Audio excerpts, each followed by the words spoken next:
19వ శతాబ్దపు ఫ్రాన్స్. ఒక చిన్న గ్రామంలో ఒక వృద్ధ రైతు రోడ్డు మీద పడి ఉన్న ఒక చిన్న దారపు పోగును తీయడానికి వంగుతాడు.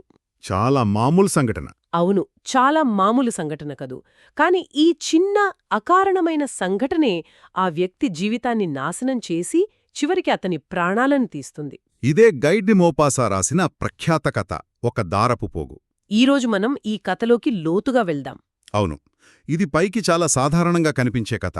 కానీ మనం దీన్ని పొరలు పొరలుగా విడతీసి చూస్తే ఇందులో మానవ స్వభావం, సమాజం యొక్క క్రూరత్వం, పరువు, అపవాదుల గురించి ఎన్నో లోతైన విషయాలు కనిపిస్తాయి. మన దగ్గర ఉన్న విశ్లేషణల ఆధారంగా ఈ కథలోని ప్రతి మలుపును చర్చిస్తూ ఒక అమాయకుడి విషాదానికి అసలు కారణమేమిటో అన్వేషిద్దాం. కరెక్ట్. అసలు ఒక చిన్న అబద్ధం ఒక నిజం కంటే శక్తివంతంగా ఎలా మారుతుంది? ఈ ప్రశ్న చాలా ఆసక్తికరంగా ఉంది. సరే, ఇక ఈ కథలోకి వెళ్దాం. కథ ఫ్రాన్స్లోని నార్మాండీ ప్రాంతంలో ఉన్న గోడర్విల్లే అనే గ్రామంలో మొదలవుతుంది. ఆ రోజు మార్కెట్ డే. అవును, మార్కెట్ కావడంతో ఊరంతా కోలాహలంగా ఉంది. చుట్టుపక్కల గ్రామాల నుండి రైతులు, వారి కుటుంబాలు, పశువులతో సహా పట్టణానికి తరలివచ్చారు. ఆ వాతావరణాన్నే మొపాసా చాలా చక్కగా వర్ణిస్తారు. మనుషుల మాటలు, జంతువుల అరుపులు, రకరకాల వాసనలతో నిండిన ఒక సజీవమైన దృశ్యం. సరిగ్గా ఆ జనసందోహంలో మన కథానాయకుడు మైత్రే హౌచకాన్ నెమ్మదిగా నడుస్తున్నాడు. అతను కిడనొప్పులతో బాధపడుతున్న ఒక వృద్ధ రైతు. మొపాసా అతన్ని ఒక నిజమైన నార్మన్ అని వర్ణిస్తాడు. అంటే చాలా పొదుపరి, ప్రతిదీ దాచుకోవాలనే మనస్తత్వమున్నవాడు అన్నమాట. అంతే. అందుకేనేమో రోడ్డుమీద మురికిలో పడి ఉన్న ఒక చిన్న దారపు పోగును చూసి ఏదైనా పనికొస్తుంది అనుకుని దాన్ని తీసుకోవడానికి ఎంతో కష్టపడి వంగుతాడు. ఇక్కడే అసలు కథ మొదలవుతుంది. ఇక్కడే అతను ఆ దారాన్ని తీసి దుమ్ముదులిపి జేబులో పెట్టుకోబోతుండగా తన శత్రువైన మైత్రే మలాండైన్ అతన్ని చూడటం గమనిస్తాడు. మలాండైన్ ఒక గుర్రపు జీనుల వ్యాపారి. అప్పణ్నుంచి పచ్చిగడ్డి వేస్తే బగ్గుమంటుంది. చూడండి, ఇక్కడే అతని పతనానికి బీజం పడింది. అది కేవలం ఒక దారపు పోగు. అవును. కాని శత్రువు ముందు అంత చిన్న వస్తువు కోసం వంగినందుకు సిగ్గుపడి హౌచ్యకారుని వెంటనే ఆ దారాన్ని తన చొక్కా కింద దాచి జేబులో పెట్టుకుంటాడు. అంతేకాదు, నేలమీద ఇంకేదో విలువైన వస్తువు కోసం వెతుకుతున్నట్లు కాసేపు నటిస్తాడు. సరిగ్గా. అతని గర్వం, సిగ్గు ఆ చిన్న పన్ని ఒక నేరంలా కనిపించేలా చేశాయి. అంటే అతను ఏమీ తప్పు చేయకపోయినా తప్పు చేసిన వాటిలా ప్రవర్తించాడు. ఆ తర్వాత అందరూ భోజనం చేయడానికి ఒక హోటల్కు వెళ్తారు. సరిగ్గా అప్పుడే టౌన్ క్రేయర్ అంటే దండోర వేసే వ్యక్తి ఒక ప్రకటన చేస్తాడు. ఏమని? మైత్రే హౌల్బ్రేక్కు చెందిన 500 ఫ్రాంకులు, కొన్ని వ్యాపార పత్రాలున్న ఒక ప్యాకెట్ బుక్ పోయిందని, దొరికిన వాళ్లు మేయర్ ఆఫీస్లో ఇస్తే బహుమతి ఉంటుందని ప్రకటిస్తాడు. ఆ తర్వాత కొద్దిసేపటికే పోలీసు అధికారి వచ్చి హౌచ్యకారును మేయర్ దగ్గరికి రమ్మని పిలుస్తాడు. హౌచ్యకార్నుకు ఏమీ అర్థం కాదు, ఆశ్చర్యపోతాడు. పాపం. మేయర్ ఆఫీస్కు వెళ్లాక మేయర్ సూటిగా అడుగుతాడు, మైత్రే హౌచ్యకార్న్, ఈ ఉదయం మీరు మైత్రే హౌల్బ్రేక్ పోగొట్టుకున్న పాకెట్ బుక్ను తీయడం చూశారు. డైరెక్ట్గా ఆరోపణ. హౌచ్యకాన్ షాక్ అవుతాడు. నేనా? నేను పాకెట్ బుక్ తీసుకున్నానా అని అరుస్తాడు. తన నిర్దోషిత్వాన్ని నిరూపించుకోవడానికి వెంటనే జేబులోంచి ఆ దారపు పోగును తీసి, ఇదిగోండి నేను తీసుకున్నది ఇది అని చూపిస్తాడు. కాని మేయర్ నమ్మడు. ఎందుకు నమ్మడు? ఎందుకంటే సాక్షి మలాండైన్. మేయర్ అంటాడు, మైత్రే మలాండైన్ చాలా నమ్మకమైన వ్యక్తి. అతను ఒక దారపు పోగును పాకెట్ బుక్గా పొరబడతాడని నేననుకోను. ఓ, ఇది చాలా కీలకమైన ఘట్టం. ఇక్కడ భౌతిక సాక్ష్యం అంటే ఆ దారపు పోగు ఒక వ్యక్తి సామాజిక హోదా ముందు ఓడిపోయింది. నిజమే. మాలాండైన్ ఒక గౌరవనీయమైన వ్యాపారి, హౌచకాన్ ఒక మామూలు రైతు. అతని మాట కన్నా మాలాండైన్ మాటకు ఎక్కువ విలువ ఉంది. హౌచ్యకాన్ ఎంత మొత్తుకున్నా తన నిర్దోషిత్వాన్ని ఎవరూ నమ్మరు. అతన్ని ఎంత వెతికినా ఏమీ దొరకదు. కాని అనుమానం మాత్రం పోదు. ఇది నిజంగా అన్యాయం. ఆ వార్త ఊరంతా పాకిపోతుంది. హౌచ్యకాన్ తన నిర్దోషిత్వాన్ని నిరూపించుకోవడానికి పరిచయమున్న ప్రతి ఒక్కరి దగ్గరికి వెళ్లి కథ చెప్పడం మొదలుపెడతాడు. కాని ఎవ్వరూ పూర్తిగా నమ్మరు.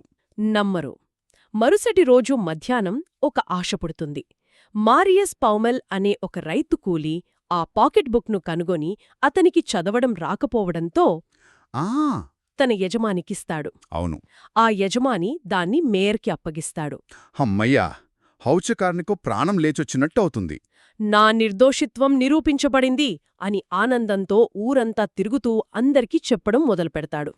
తన విజయాన్ని చాటుకోడానికి పబ్లిక్ స్క్వేర్లోకి వెళ్లి మరీ అరుస్తాడు. అతను ఎంత బాధపడ్డాడో, ఎంత అవమానానికి గురి అయ్యాడో అందరికీ వివరిస్తాడు. అయితే అంతటితో కథా సుఖాంతం అవ్వాలి కదా? అవ్వాలి. కాని అవ్వలేదు. అక్కడే అసలు ట్విస్ట్. ఏంటది? ప్రజలు నమ్మడానికి బదులు అతన్ని ఇంకా ఎక్కువ అనుమానించడం మొదలుపెట్టారు. ఒక్క నిమిషం. అంటే నిజం బయటపడ్డాక కూడా వాళ్ళతన్ని నమ్మలేదా? పైగా ఇంకో కొత్త అబద్ధాన్ని సృష్టించారా? అవును, ఇది నమ్మశక్యంగా లేదు, కాని అదే జరిగింది. ఇక్కడే కథలోని క్రూరమైన వ్యంగ్యం దాగి ఉంది. గ్రామస్తులు అతని నమ్మడానికి బదులుగా ఒక కొత్త సిద్ధాంతాన్ని సృష్టిస్తారు. వాళ్ల అనుమానాస్పద మనస్తత్వం కొత్త కథను అల్లుతుంది. హౌచకార్ దొంగే, కాని దొరికిపోతాననే భయంతో తన కూటాళి అంటే తన నేరంలో పాల్పంచుకున్న మరో వ్యక్తి ద్వారా ఆ పర్సును వెనక్కి ఇప్పించాడని నమ్మడం మొదలుపెట్టారు. దేవుడా! అంటే మంచి జరగాల్సింది పోయి పరిస్థితి ఇంకా దారుణంగా తయారైంది. ఖచ్చితంగా. ప్రజలు అతను చూసి వెనుక నవ్వడం మొదలుపెడతారు. ఒకడు కనుగొంటాడు, ఇంకొకడు తిరిగిస్తాడు అని ఎగతాళి చేస్తారు. అతన్ని మహాదొంగ, పాత దొంగ అని పిలుస్తూ అవమానిస్తారు. ఇప్పుడు హౌచకార్ తన నిర్దోషిత్వాన్ని నిరూపించుకోవాలనే ఒక ముట్టడికి గురవుతాడు. అది అతని జీవితంలో ఒకే ఒక్క లక్ష్యంగా మారిపోతుంది. అతను రోజులు, వారాల తరబడి తన కథను చెబుతూనే ఉంటాడు. కాని అతను ఎంత ఎక్కువగా వాదిస్తే ప్రజలు అంత తక్కువగా నమ్ముతారు. అతని వాదనలను దొంగ సాక్ష్యాలు లేదా లయర్స్ ప్రూఫ్స్ అని కొట్టిపారేస్తారు.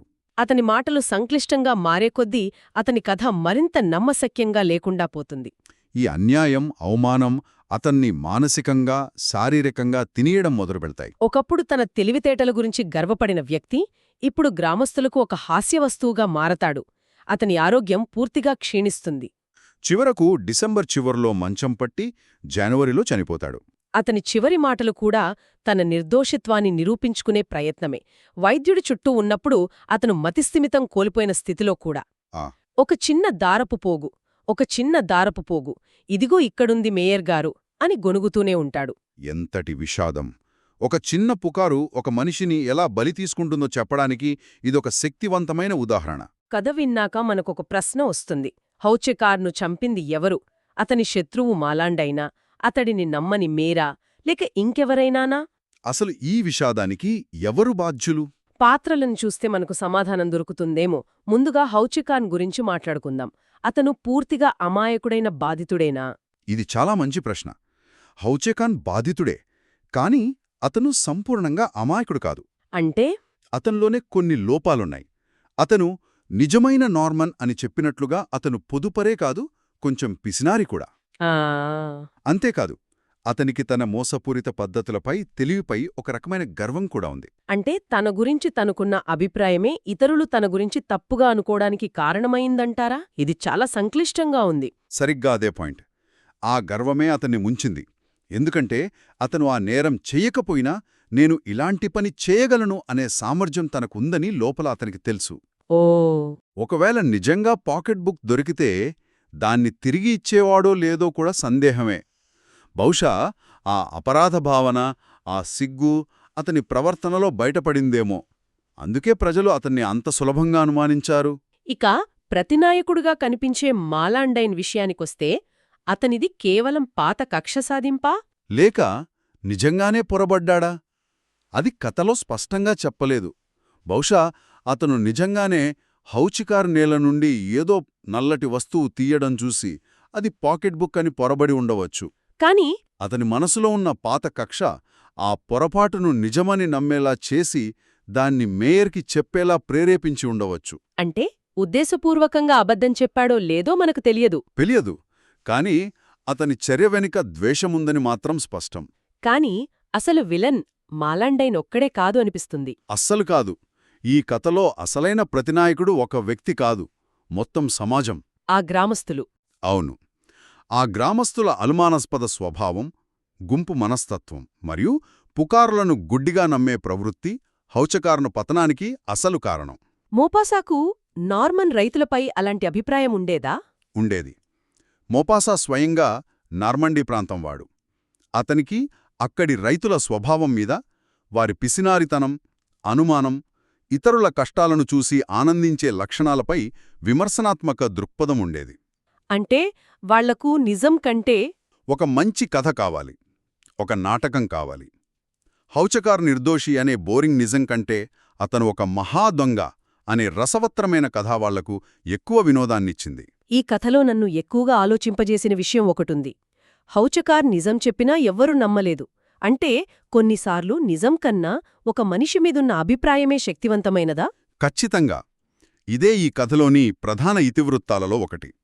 ఒక వ్యక్తి యొక్క కీర్తి లేదా పరువు అనేది ఎంత ఠున్కైందో, ఎంత బలహీనమైనదో ఈ కథ చూపిస్తుంది. దాన్ని నిర్మించుకోడానికి జీవితకాలం పడితే నాశనం చేయడానికి ఒక్క పుకారు చాలు. అంతే. హౌచకారున్కు అప్పటికే ఊరిలో కొంచెం మోసకారి అనే పేరు ఉంది. ఆ పేరు అతని నిర్దోషిత్వాన్ని ఎవ్వరూ నమ్మకుండా చేసింది. అంటే ఇది కేవలం పాత్రల గురించే కాదు, సమాజం గురించి, న్యాయం గురించి కూడా కొన్ని పెద్ద ప్రశ్నలను లేవనెత్తుతుంది. అవును. సత్యం మరియు న్యాయం యొక్క స్వభావం గురించి ఈ కథ మనల్ని ఆలోచింపజేస్తుంది. మేయర్ తీర్పు దేని ఆధారంగా ఉంది? సాక్ష్యమాధారంగానా లేక సామాజిక హోదా ఆధారంగానా? హౌచకారన్ చేతిలో దారపు పోగు ఉంది, కాని మలాండైన్కు సమాజంలో నమ్మకమైన వ్యక్తి అనే పేరుంది. న్యాయవ్యవస్థ కూడా కొన్నిసార్లు వాస్తవాల కంటే ఇలాంటి పక్షపాతాలకే మొగ్గు చూపుతుందని మొపాసా చెప్పకనే చెబుతున్నాడు. చివరిగా ఇది మానవ స్వభావంపై మోపసా యొక్క వ్యాఖ్యానమనిపిస్తుంది. అవును. మనుషుల్లోని నీచత్వం, క్రూరత్వం, అసూయ వంటి లక్షణాలను ఆయన నిర్మోహమాటంగా బయటపెట్టారు. ఆయనకు మానవత్వంపై అంత నమ్మకం లేదా? గొప్ప ఆశలేమీ లేవు. ఆయన ఒకసారి ప్రతి ఒక్కరూ నమ్మకద్రోహి, అబద్ధాలకోరు మరియు నకిలీ, ప్రతి ఒక్కరూ ఒక ముసుగు ధరిస్తారు అని అన్నారు. ఈ కథలోని గ్రామస్థులు హౌచకాలు బాధను చూసి జాలిపడటానికి బదులుగా దాన్ని ఒక వినోదంగా చూశారు. కరెక్ట్. ఈ కథ మానవ స్వభావంలోనే చీకటి కోణాన్ని మన ముందుంచుతుంది. కాబట్టి ఒక దారపు పోగు అనేదే కేవలం ఒక చిన్న వస్తువు గురించిన కథ కాదు. ఇది సమాజమిచ్చే తీర్పులు, పరువు యొక్క సున్నితత్వం మరియు పుకార్ల యొక్క వినాశనకరమైన శక్తి గురించి ఒక శక్తివంతమైన హెచ్చరిక. ఒక చిన్న అపార్థం కూడా ఒక మనిషి జీవితాన్ని ఎంత దారుణంగా ప్రభావితం చేయగలదో ఇది మనకు గుర్తుచేస్తుంది. అవును. ఈ కథ మనల్ని మనం ప్రశ్నించుకునేలా చేస్తుంది. హౌచకారు విషాదానికి కారణం కేవలం ఒక శత్రువు, ఒక మేయర్ కాదు. చెడును నమ్మటానికి, ఒకరి పతనాన్ని చూసి ఆనందించడానికి సిద్ధంగా ఉన్న ఒక సమాజం. సరిగ్గా. ఇది మనల్ని ఒక ముఖ్యమైన ప్రశ్న అడిగేలా చేస్తుంది. ఈ ఆన్లైన్ పుకార్లు, తక్షణ తీర్పుల యుగంలో నేటి దారపు పోగు ఏమిటి? అసంపూర్ణమైన లేదా పక్షపాత సమాచారం ఆధారంగా మనం ఎంత త్వరగా ఇతరులపై అభిప్రాయాలను ఏర్పరచుకుంటున్నామో ఇది ఆలోచించాల్సిన విషయం.